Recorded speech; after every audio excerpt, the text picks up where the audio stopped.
ലത്തീഫിനെ തല്ലിയത് ആരായിരുന്നാലും സംഭവം നടന്നത് ഫാക്ടറിക്ക് പുറത്തു വെച്ചാണ്. അക്കാര്യം പോലീസ് അന്വേഷിക്കട്ടെ. നമ്മൾ ഇവിടെ ചർച്ച ചെയ്യേണ്ടതില്ല. ഇവിടെ അക്രമം നടത്തുന്നത് ROW കാരാണെന്ന് ഞാൻ പറയും. Revolutionary organisation of workers. പാവം പോലീസുകാരെ കുത്തിക്കീറി അവരുടെ ചോര ഭിത്തിയിൽ പതിപ്പിച്ചും നാട്ടിൽ തലവെട്ടി കൊള്ള നടത്തുന്നതും അവരുടെ പാരമ്പര്യമാണ്. അത്തരം ഒരു സംഘടനയെ ലേബർ യൂണിയന്റെ പേരിൽ മാനേജ്മെന്റ് അംഗീകരിച്ചത് തെറ്റാണ്. അവരെ നിലയ്ക്ക് നിർത്തിയില്ലെങ്കിൽ പാവപ്പെട്ട തൊഴിലാളികളുടെ ജീവനും സ്വത്തിനും മാത്രമല്ല നമ്മുടെ ഈ സ്ഥാപനത്തിന് തന്നെ അപകടമാണെന്ന് ഞാൻ മുന്നറിയിപ്പ് തരുന്നു. ഇവന്മാർ ഇന്നലെ രാത്രി നടത്തിയ പന്തം കൊളുത്തി പ്രകടനം തന്നെ അതിന് ഉദാഹരണമാണ്. എന്തോന്ന് ഉദാഹരണം? സമാധാനപരമായി പ്രകടനം നടത്തിയ തൊഴിലാളികളെ പോലീസ് പിടിച്ചുകൊണ്ടുപോയി മർദ്ദിച്ചതല്ലാതെ ഞങ്ങളുടെ ഭാഗത്ത് നിന്ന് ഒരു അക്രമവും ഉണ്ടായിട്ടില്ല. സമാധാനപരമായി പ്രകടനം നടത്തിയവരുടെ കയ്യിൽ എന്തിനാണ് മിസ്റ്റർ കൈബോംബും ഗ്രനേഡും ഒക്കെ? ഫാക്ടറി സബോട്ടേജ് ചെയ്യാനുള്ള ഉദ്ദേശത്തോടെ കളവാണ് പറയുന്നത്. തെളിവുണ്ട്. പോലീസ് കസ്റ്റഡിയിൽ എടുത്തവരിൽ ഒരാൾ എഴുതി കൊടുത്ത കുറ്റസമ്മതത്തിന്റെ കോപ്പിയാണിത്.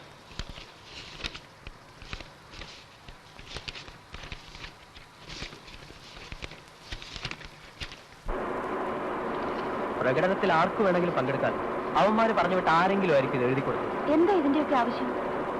KTUCക്കെതിരായി ഒരു യൂണിയനും ഇവിടെ സമ്മതിക്കില്ല. ഞങ്ങളുടെ ക്വാർട്ടേഴ്സിലുള്ള കറണ്ട് അവന്മാർ കട്ട് ചെയ്തു, പൈപ്പ് ലൈൻ പൊട്ടിച്ചു.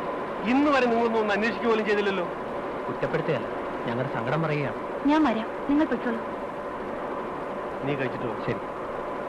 ജോലിയല്ല എങ്ങനെ? കുഴപ്പമില്ല.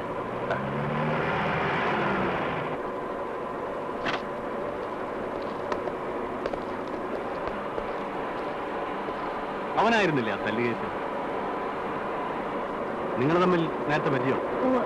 ഇൻസ്പെക്ടർ എന്താ വന്നത്? പ്ലീസ് എന്നെ സേതു എന്ന് വിളിച്ചാൽ മതി. എനിക്ക് നിങ്ങളുടെ സൂപ്പർവൈസർ ഒന്ന് കാണാം. പ്ലാന്റിലുണ്ടോ നോക്കൂ, ഇല്ലെങ്കിൽ ക്യാൻറ്റീനിൽ കാണും. ഒരു സെർട്ട്. എന്താണ് ഇത്? മസാല എന്ന് പറഞ്ഞിട്ട് ചട്നി അരച്ചു വെച്ച ഒരു മുള്ള ദോശയാണെങ്കിൽ കൂടെ കൂടെ ചെറുതായി വരാം. എനിക്ക് വേണ്ട. പിന്നെ 20 പൈസക്ക് ആലവട്ടം പോലത്തെ ഒരു ദോശയും നിറച്ച് മസാല വെളുത്തി തരാം. ബഹളം ഉണ്ടാക്കി തിന്നിട്ട് പോടാ. ക്യാൻറ്റീൻ നടത്തിപ്പും അവന്മാരുടെ കയ്യിലാണ്. കുളിച്ച് നാറിയതാണെങ്കിലും കഴിച്ചിട്ട് പോയിക്കൊള്ളണം.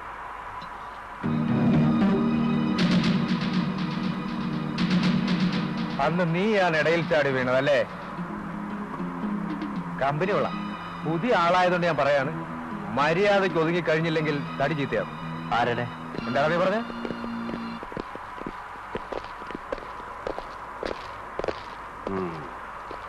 അവരെ വിളിക്കൂ. Siddique, Sebastian, Abdu.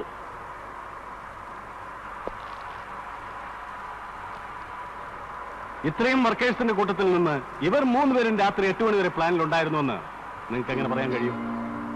Conveyor belt ലൂസായപ്പോ ഞാൻ അവരെ കൂടെ നിർത്തി ജോലി ചെയ്യിപ്പിക്കായിരുന്നു സാർ. ദേവനി വരൂ.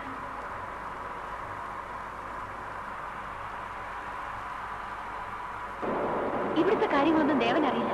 ദേവി രീതിയിൽ ഒന്നിലും ഇടപെടരുത്. അയാൾ പറയുന്നൊന്നും ശരിയല്ല. അവരാണ് ഇന്നലെ. അതെല്ലാവർക്കും അറിയാം. പ്ലീസ്, ഞാൻ പറയുന്ന ഒന്ന് കേൾക്കണം.